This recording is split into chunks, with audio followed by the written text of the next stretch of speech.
Père, si nous y parvenons, nous trouverons le Graal, avec pour vous l'espoir d'une vie éternelle. Archéologue, êtes-vous libre de choisir le format de vos factures et la manière de les transmettre? La facturation, les impôts. Le Code général des impôts. Encore faut-il trouver l'article. 289, l'âge du temple. Le régime de droit commun impose à un assujetti à la TVA en France d'établir une facture en respectant des mentions obligatoires. Cette facture, à l'origine généralement papier, peut être valablement dématérialisée à une condition, que le destinataire l'accepte. Avec un avantage pour le format électronique en EDI ou signé électroniquement, la dispense d'avoir à établir une piste d'audit fiable. Bref, le format de la facture est libre, ainsi que la manière de la transmettre. La suite, Junior. Ne m'appelez pas Junior. Article 289 bis. Dès lors que deux assujettis échangeront des factures, elles devront être sous un format numérique et structuré en passant obligatoirement par des plateformes habilitées par la loi. Ces plateformes seront chargées, primo, de contrôler la conformité des factures, secondo, de les router entre fournisseurs et clients, flux 2, de compte d'émission à compte de réception, tertio, d'en extraire des mentions obligatoires destinées à la DGFiP afin qu'elle puisse exercer son contrôle sur la TVA. On appelle également ces mentions les données de facturation. Mais ça change tout.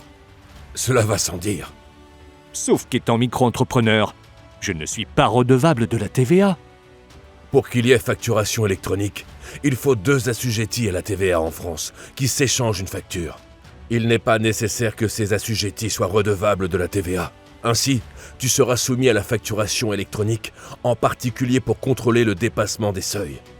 C'est le e-invoicing. Vous saviez? J'ai encore du temps. Certains professionnels effectuant exclusivement des opérations ou des prestations exclues du régime de la TVA ne sont pas soumis au e-invoicing. Il s'agit par exemple des prestations dans le domaine de la santé prises en charge par la sécurité sociale, des prestations d'enseignement et de formation, des opérations bancaires, financières, d'assurance ou de réassurance, immobilières ou encore réalisées par des associations à but non lucratif. Sont naturellement exclus de ce régime dérogatoire de l'article 289 bis du CGI les transactions avec les particuliers, B2C, ou encore avec les entreprises non établies en France, B2B international, auxquelles il ne serait pas concevable d'imposer d'ouvrir des comptes d'émission ou de réception sur une plateforme française. Dans ce cas-là, c'est le droit commun à la facturation qui reprend sa place, à une exception. L'obligation pour la partie qui est assujettie à la TVA en France de transmettre les données de ces transactions à l'administration. C'est le e-reporting. Tout cela ne me concerne en rien. Je ne te le fais pas dire. Mais bon sang, père, c'est oui ou c'est non? Eh bien c'est oui, pardi.